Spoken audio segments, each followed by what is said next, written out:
Section 9.4 looks at the most common form of a line. That's the slope-intercept form. So that's given here. Y equals mx plus b. So we like this form because we can read off a couple pieces of information about the line. So the m we talked about, that's the slope. So remember, that's the rise over the run. The b is the y-intercept. So that would be the point 0, b. So we could actually use that information to graph the line just by looking at its equation. So let's take a look. Graph each line.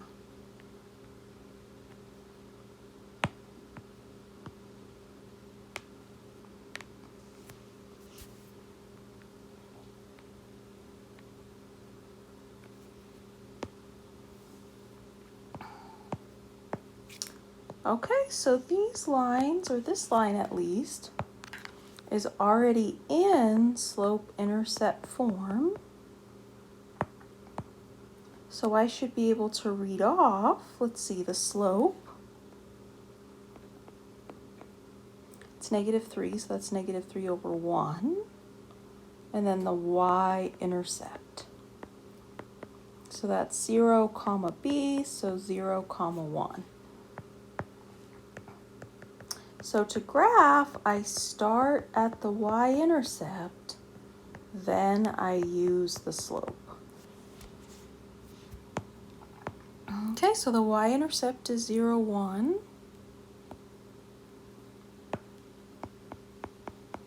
The slope is -3 over 1. So remember, that's the rise, so that'd be down 3. The run is right 1. So from my point, I go down 3 and right 1. Down 3 and right 1. I could also continue in the opposite direction, because when I have -3 over 1, that's the same as 3 over -1. So I guess you could also read that as up 3, left 1. So let's see, up 3, left 1. Up 3, left 1. So I could keep on going.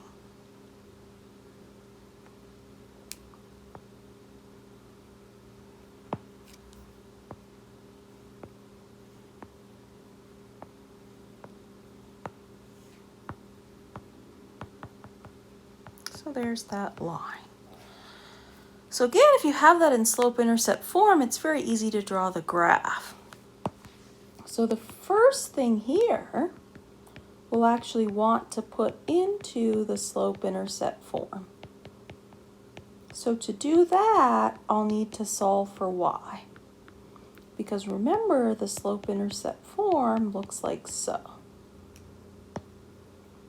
So let me see, I guess I could subtract the 6x.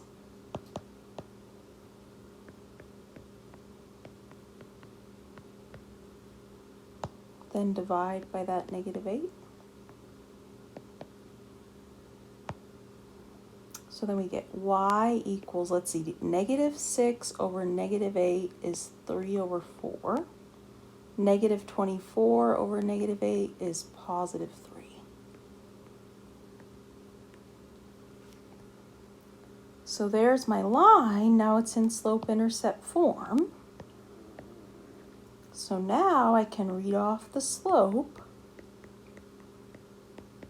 That's this number here.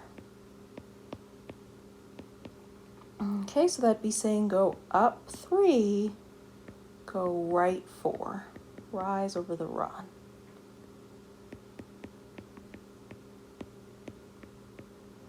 Okay, and then here's my y-intercept.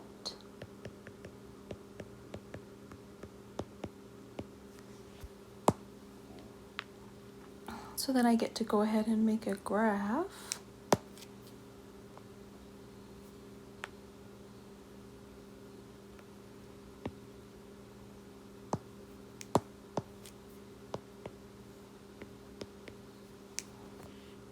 Okay, so I start at the y-intercept.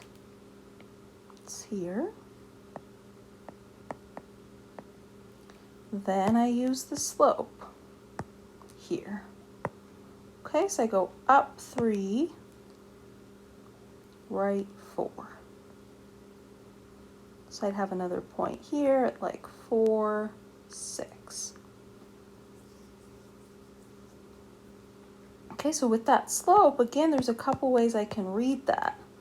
So if that slope is 3/4, isn't that equivalent to -3 over -4? Because a negative and a negative make a positive.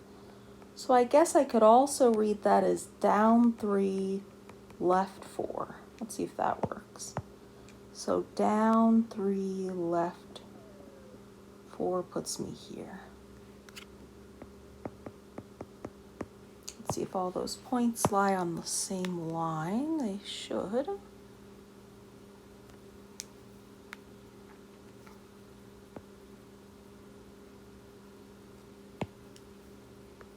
Okay, so there's that line.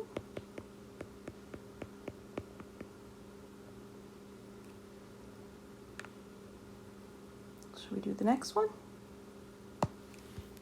So again, I need to solve for y because I need my slope-intercept form before I can read off my information and draw my graph.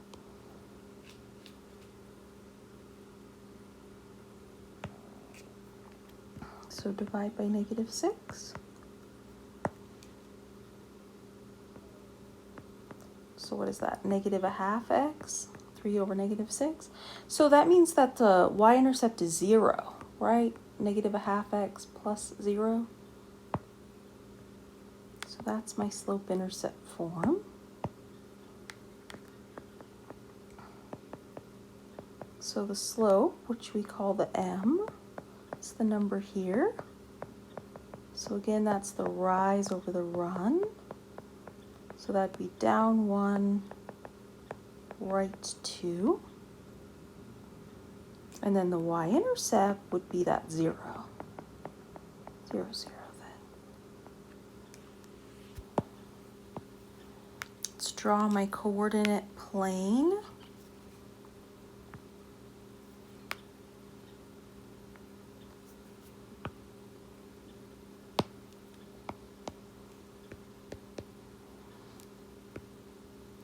Okay, starting at 0, 0, then let's see, I go down 1, right 2.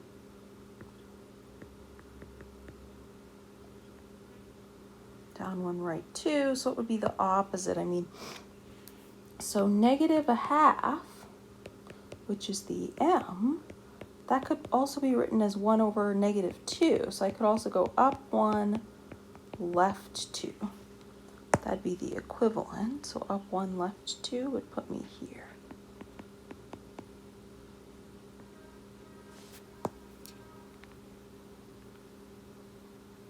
Okay, let's fill it in.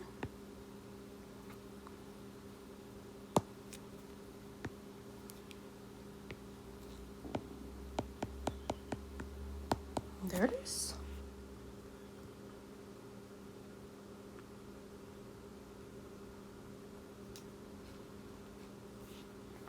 Okay, what about this one? Slope is 0, y-intercept is -1. So let me see if I can actually write the slope-intercept form first before I try graphing.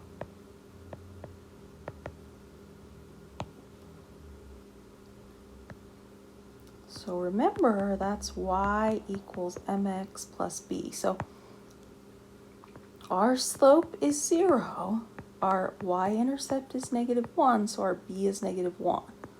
So if I plug that information in, looks like this, right? Well, 0 times x is just 0. So don't I just end up with y equals -1? This is a special line, isn't it? Do you remember what those lines were that were y equals a number? So look, if I actually graph this,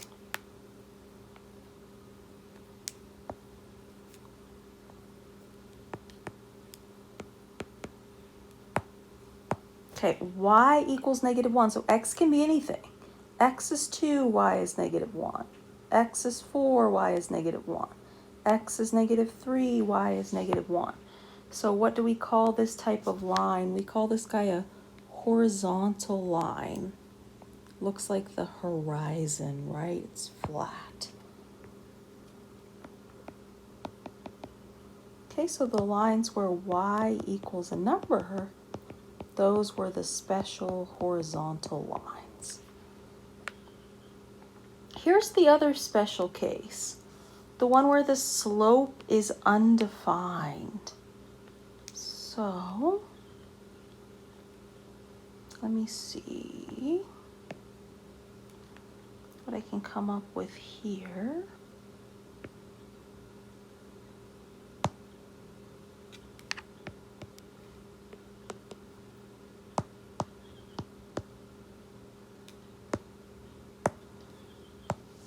Okay, the x-intercept is 2, 0. So do you remember the lines where the slope was undefined? So the line has gotten so steep, look, it's getting steeper and steeper and steeper. The slope is increasing, increasing, increasing, all the way until the line gets so steep, its slope is actually undefined. So that's the special case where we have a vertical line.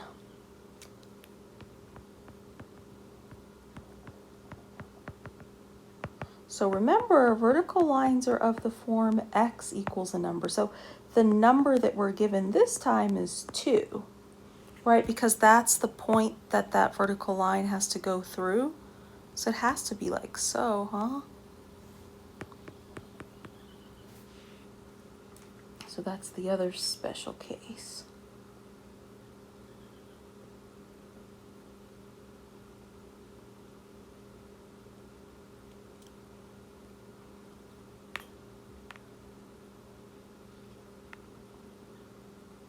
Let's try a little word problem. To rent a car for a day, it costs $75 plus 10 cents per mile. Write an equation for the daily cost if y miles are driven, or if x miles are driven.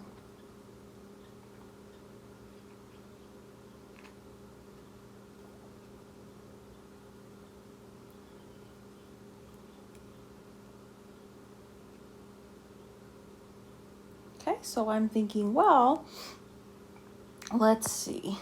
I'm interested in an equation for the daily cost.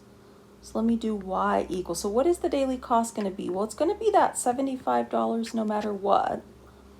And then plus, it's going to be 10 cents for every mile driven. And the miles driven are represented by the variable x here. Okay, so here we're using the y to represent the daily cost. Okay, and then just don't need the parentheses there. I could go with that equation.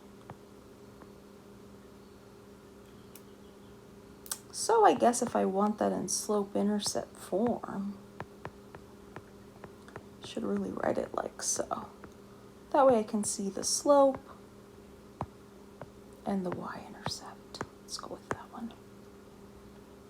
What is the daily cost if 200 miles are driven? So our x is 200.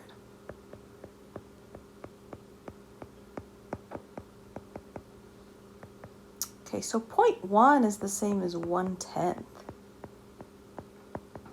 I like to think of it that way because then I can actually just cancel out a 0. So 20 plus 75. So it's going to cost $95 if 200 miles are driven.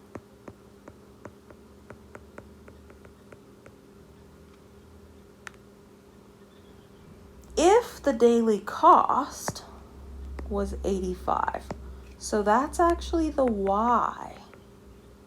How many miles were driven? So this is saying find x. Okay, so let me look back up here. Here's my equation. 0.1x plus 75 has to be equal to that 85.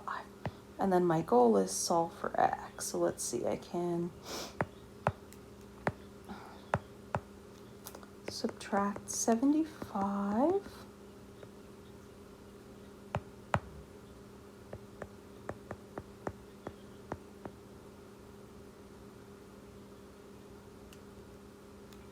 Okay, so again, I like to think of 0.1 as 1/10. That way I can multiply up that 10. So therefore, x is 10 times 10, 100 miles were driven.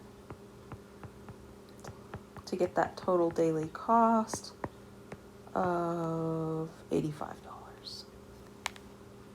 Graph the equation. So that's the interesting part. So really my goal is to graph this equation.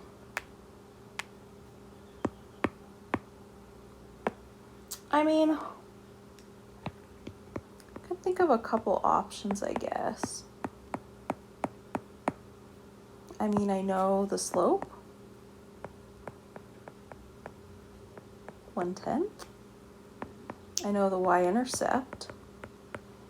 So I could do that, or, I mean, I actually have 2 points on the line. Look, this point, the x was 200, the y was 95. This point, the x was 100, the y was 85. So I actually have 2 points on the line. So another thought would be to plot those 2 points and connect them with a line. I don't know, let me see what I can do. So I kind of set this up. So I was looking at the 2 points. So I don't know, let's take these points down. And I was thinking about how to scale my axes here. So the y-axis is the total daily cost. So label that. The x-axis is the miles driven. And then I was just thinking about the values, and so let's see. Well, the x-axis looks like it should be scaled in hundreds, right? Because those are the kind of values we're dealing with here. And then the y-axis, I mean, the values there for the cost, we've got 75, 85, and 95. So I wanted to include those. So I went by tens here. But then, so my graph wasn't really big. Here's something I did. You can show a break in the axis like so. So that's what I did here. You see how I'm missing the lower part of the axis there? Because I'm really only interested in values that are bigger than 75. So that just means that part of the graph is not being shown. So I don't know, how should I do it? I guess I'll start with this and then we'll look at the points. So I'll start with the y-intercept. The y-intercept is 75. So 0, 75. The slope is 1/10. Well, okay, so then I kind of run into an issue. So how do I do this? I go up 1 and right 10, but then this is scaled in hundreds. So it seems like it might make more sense then to look at my points. So let's graph those. So I've got 100, 85.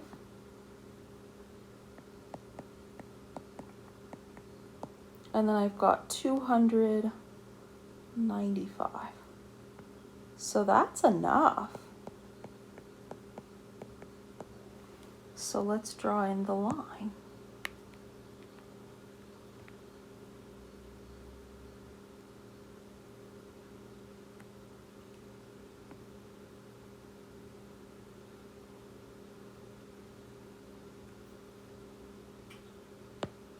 Try to do a little bit better job. Should be good.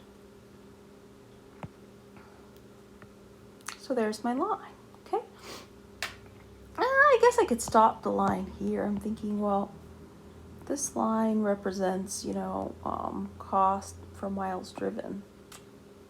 That's not what I wanted to do.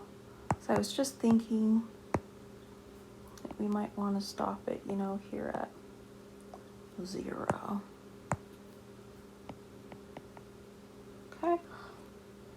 What else? I mean, I could use this line to pick out some other information. So like, if I wanted to know now the total cost if 300 miles were driven, I could go up to this point and I could go, oh, well, if 300 miles were driven, that total cost would be $105. So that's kind of cool.